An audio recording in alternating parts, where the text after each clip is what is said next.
बच्चों, online school से आप मुकम्मल तालीम हासिल करके बोर्ड का इम्तहान बराए जमात नहम दहम बेहतर तौर पर पास कर सकते हैं। आप अपनी उम्र और तालीम के मुताबिक मज़ीद तालीम हासिल करें। वालिदैन से फ़ोन या कंप्यूटर पर हमारी वीडियोस के ज़रिए तालीम हासिल करने की दरख्वास्त करें। रोज़ाना 1 से 2 घंटे ऑनलाइन पढ़ाई करें और जब आप स्कूल जाएंगे तो आपको मज़ीद किसी मदद की ज़रूरत नहीं होगी। इस तरह पढ़ाई करके अपना वक्त और वालिदैन के अखराजात में बचत कर सकते हैं। ऑनलाइन स्कूल की कोई फ़ीस नहीं है। जूम पर भी क्लासेस का फ़ायदा उठा सकेंगे। हर क्लास और हर मज़मून की मुकम्मल तालीमी वीडियोस मौजूद हैं। अजीज़ तलबा और तालबात, फ़रूक फाउंडेशन ऑनलाइन स्कूल के ज़रिए यकसा नसाब के मुताबिक तालीम हासिल करें। अगर हमारी वीडियोस पसंद आएँ तो चैनल को सब्सक्राइब करें और दोस्तों के साथ शेयर करें और बेल आइकन को लाजमी दबाएं ताकि आइंदा आने वाली तालीमी वीडियोस आप हासिल कर सकें।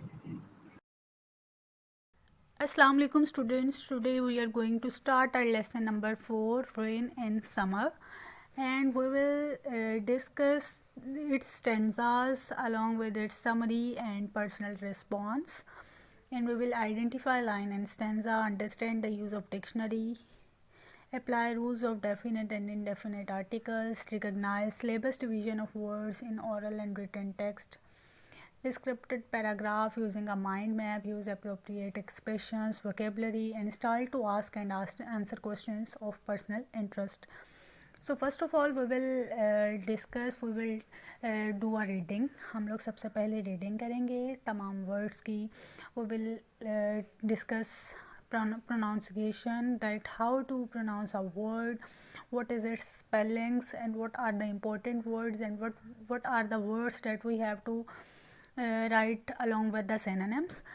So let's start from the very first one thing, that is the reading. सबसे पहले सारी रीडिंग करूँगी, फिर आपको जो है वो पता चल जाएगा कि किस वर्ड को किस तरह ना प्रोनाउंस करना है और किस वर्ड का. After then that I will describe the whole story, I will discuss the summary, I will brief the stanzas. So सबसे पहले हम लोग रीडिंग कर लेते हैं. How beautiful is the rain after the dust and heat. Beautiful pronounce करना आपने, beautiful. How beautiful is the rain after the dust and heat in the broad and fairy street, in a narrow lane. Narrow. How beautiful is the rain. How it clatters along the roofs. Clatters. Clatters. Clatters आपने pronounce करना है. Along the roofs, like the tramps of hooves. Tramp of hoops. How it gushes and struggles out.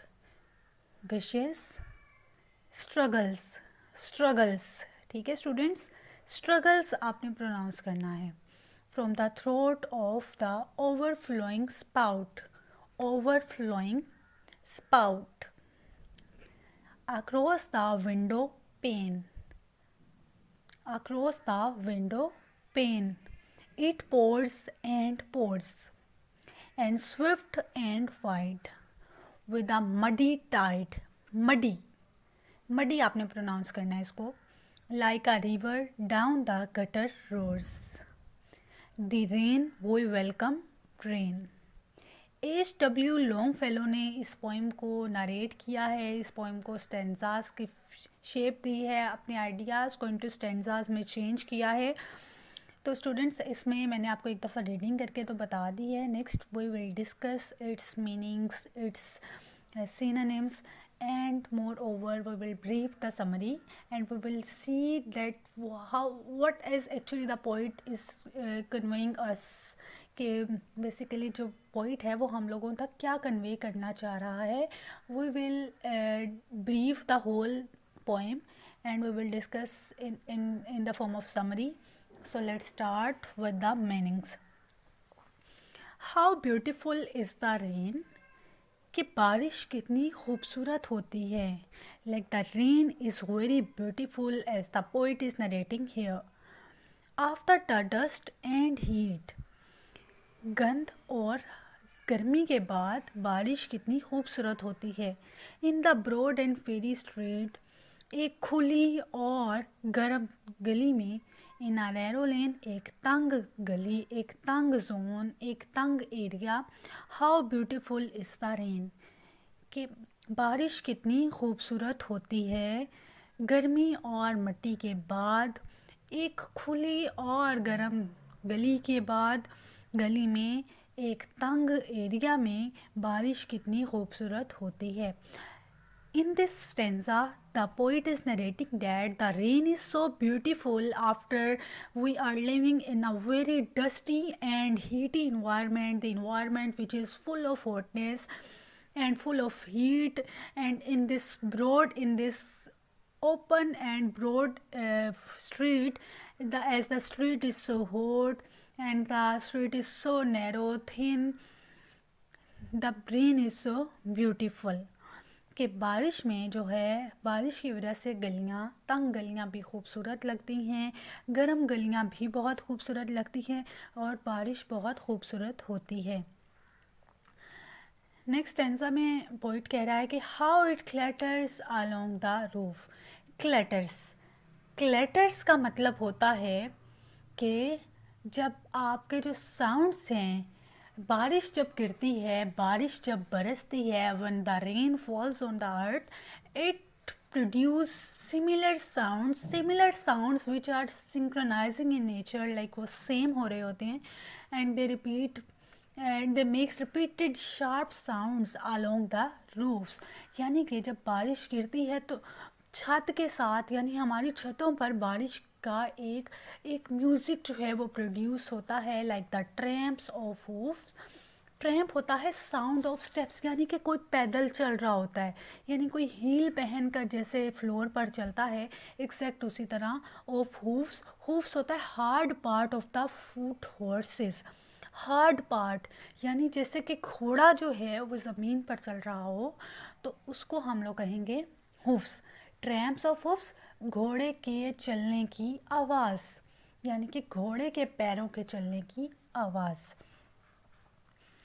फिर how it gushes and struggles out.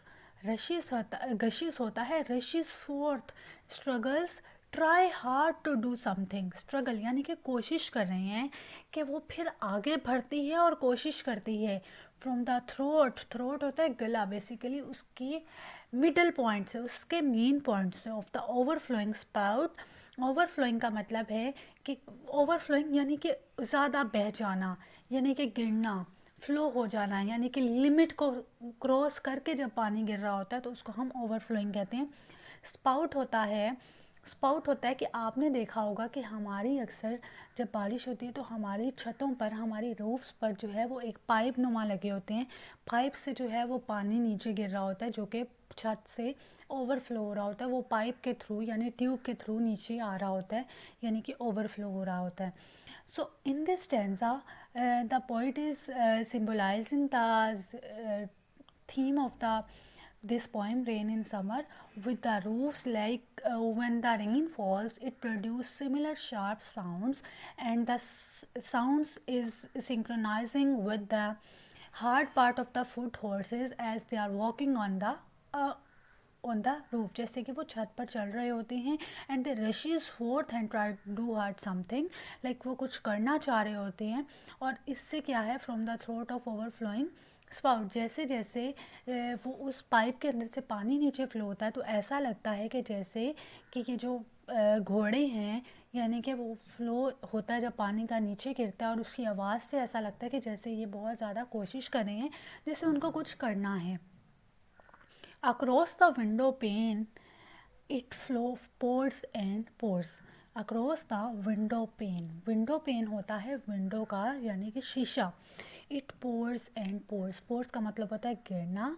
falls continuously, कि जैसे ही across the window panes, और खिड़की से भी ये लगता है कि वो पानी जो है वो फ्लो होता रहता है, गिरता रहता है मुसलसल।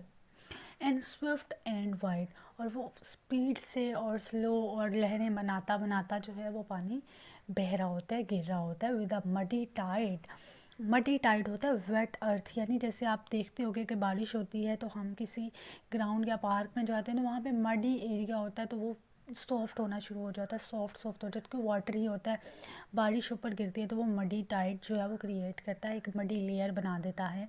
Like a river down the gutter roars, gutter होता है long curve channel to care away, ठीक है, ये लॉन्ग कर्व चैनल्स होते हैं to carry away rain water, कि ऐसे जो पानी को इधर उधर दूसरी जगह पे ड्रेन आउट करवाते हैं। रोर्स होता है डीप साउंड, जैसे कि शेर धारता है ना, एग्जैक्ट उसी तरह जो है वो डीप साउंड है, कि जैसे कोई रेयर, जैसे कि आबशार चलती है तो वो पानी को फ्लो करा रही होती है नीचे, तो उससे एक शार्प साउंड प्रोड्यूस होता है, तो उधर इसमें जो है वो पोइट रोर्स को डीप साउंड से सिम्बलाइज कर रहा है। The rain we welcome rain, के बारिश, हम बारिश को खुशामदीद कहते हैं। सो स्टूडेंट्स, इस पूरी जो समरी है, इस पूरी जो पोइम है, इसकी मैं आपको एक दफ़ा समरी स्टार्टिंग से बताने लगी हूँ, आप इसको नोट डाउन कर लें, क्वेश्चंस भी इससे ही इनके जो आंसर्स हैं वो आपको मिल जाएंगे। In this poem the poet is narrating that the rain is so beautiful as we live in a very dusty and a very temperature gaining या hotness environment या hot environment.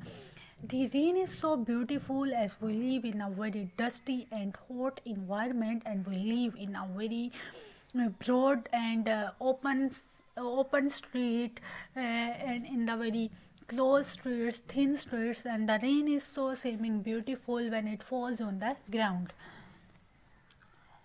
When it flows around the roof, when it falls on the roofs, it makes repeated sharp sounds, and the sharp sounds synchronize the hard part of the foot horses as they are walking on the roofs and rushes forth, and as they want to try something from the throat of the overflowing spout, and when the water is flowing from a pipe or a tube to pour liquid out, we can see that the window pane pours water continuously, that the water producing a tide, muddy tides on the window pane, and this muddy tide, with the muddy tide like a river down the gutters roars, and the long curved channel to carry away rainwater, as it produces, when it takes waters away, it produces deep sounds, and in this way we like rain and we welcome rain with the warm wishes, and with the warm and overwhelmed feelings.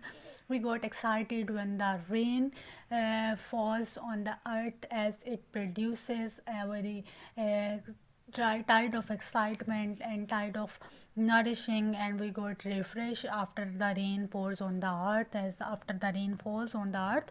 So basically students, जो इसमें है वो basically rain को जो है वो खूबसूरती की सेंस में जो है वो बयान किया गया है कि रेन जो है वो बहुत खूबसूरत है।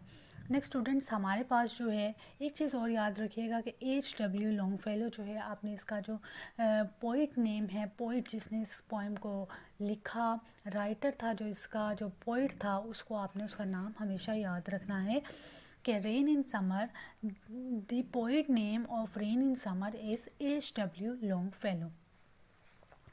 सो स्टूडेंट्स, नेक्स्ट हमारे पास है वोकेबलरी। वोकेबलरी जो है, वोकेबलरी को हम लोग यहाँ पर डिस्कस करेंगे। वोकेबलरी की जहाँ तक बात है तो हम लोग इसके वर्ड्स जो हैं उनके सिंबलाइजिंग जो है किस तरह, क्या मतलब कि कौन से वर्ड्स जो हैं वो किस चीज़ से मिल रहे हैं, कॉलम ए, यानी कि हम लोगों ने इसके सिनोनिम्स को बेसिकली यहाँ पर बताना है। Find out the words from the poems which have the same meaning as in column A and write them in column B. Makes repeated sharp sounds, यानी कि क्लटर्स भी इसके सिनोनिम में आ सकता है। हम लोग यहाँ करेंगे tramps of hoofs, tramps of hoofs, TRAMPS of HOOFS hoofs. Rushes forth, इसका जो सिनोनिम है, इसका सेम मीनिंग है, that is gushes, gushes GUSHES, gushes. As hot as fire, fiery FIERY, fiery. the hard part of feet of the horses, hooves, HOOFS, hooves. Students, तो ये हम लोगों ने जो वर्ड्स हैं इनके जो सिनोनिम्स हैं ड्यूरिंग हम लोगों ने समरी जो इसको डिस्कस किया था, तो वही हम लोगों ने यहाँ पर लिखने हैं कि वो मीनिंग्स कौन कौन से इनसे सिंक्रोनाइज होते हैं. Consult thesaurus and find out the synonyms of the following words. Words हैं हमारे पास लेन, स्विफ्ट, मडी, नैरो. तो हम लोग बारी बारी जो हैं वो वर्ड्स को यहाँ पर देखेंगे. लेन का जो फर्स्ट सिनोनिम है that is street, STREET, STREET, street. Second है लाइन, LINE, लाइन. थर्ड है zone, ZONE, zone. Second word है हमारे पास स्विफ्ट. इसका जो हमारे पास सिनोनिम है that is FAST, fast. Heavy, HEAVY, heavy. Speedy, SPEEDY, speedy. Third है हमारे पास मडी. इसका जो सिनोनिम्स हैं that is sandy, SANDY, sandy. WETEARTH, wet earth. Third है soft earth, SOFTEARTH, soft earth. Narrow. Thin, THIN, thin. LESS, less. Congested, CONJUSTED, congested. दोबारा से repeat कर रही हूँ. वर्ड्स हैं सबसे पहले लेन के हमारे पास सिनोनिम्स हैं स्ट्रेट, लाइन, जोन. स्विफ्ट के सिनोनिम्स हैं फास्ट, हैवी, स्पीडी. मडी के सिनोनिम्स हैं sandy, wet earth, soft earth. Narrow, thin, less, congested. Students, ये हम लोगों के पास सिनोनिम्स थे और हमारे पास जो हैं कॉलम ए और कॉलम बी के ऊपर भी सिनोनिम्स ही थे, नीचे भी सिनोनिम्स ही हैं. ऊपर वाला जो ए पार्ट है उसको हम लोगों ने कंसल्ट किया था अपने स्टैंजाज से, लेकिन जो बी पार्ट है उसमें हम लोगों ने अपनी डिक्शनरी को कंसल्ट किया. तो इससे हम लोगों के पास जो है ये मीनिंग्स जो हैं इंग्लिश मीनिंग्स वो हमारे पास आ गए. स्टूडेंट्स, इंशाल्लाह नेक्स्ट लेक्चर में हम लोग फर्दर एक्सरसाइज की तरफ मूव ऑन करेंगे. तब तक के लिए आप लोग अपनी मतलब जो स्टैंजास मैंने आपको बताए हैं इनको थॉरली जो है वो बहुत अच्छे से प्रिपेयर कर लीजिए. Meanings, synonyms and summary along with the stanzas context. Best of luck. इंशाल्लाह we will discuss in a very next lecture with the next part of our exercise. Thank you so much. अल्लाह हाफिज़.